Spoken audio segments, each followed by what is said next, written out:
One love, one heart.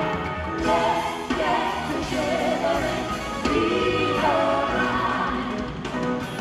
One love. tubona neza ko iyi Katia arasa neza yatangiye no kubyibuha Janvier kiragaragara Katia ati rwose nuko mubibona nta kibazo ati ibintu byose bimeze neza ati ndashima Imana ariko ubona ko ebana nyatsari imisatsi ya bien asa neza bino birori Chérie Silva n'iki mubwira kuba ni birori atuye ku shaka Félicitations, I just got here nagombye kumufashe ariko mbese ko bigende neza I can't wait. aho ni sawa cyane ibi ni birori bibaye ku shura kabiri rimwe na rimwe nyine bisaba umutima n'umuhate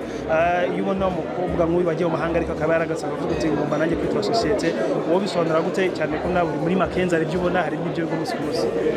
Bisobanura cyambere bisaba gukunda igihugu kandi nibyo gusubiraho wakuriye naheza nk'iwanyu atabikorera hase byabera hehe so agomba kubizana ahangaha natwe tukabyishimira tukabyitabira niyo mpamvu twaje reka dusoreze ku ikanzu waserukanye kuko ariyo wahisemo okay so ikanzu yanjye ni Charms by Lee nawe wayinkoreye niyo nahisemo kwa ko nashikaga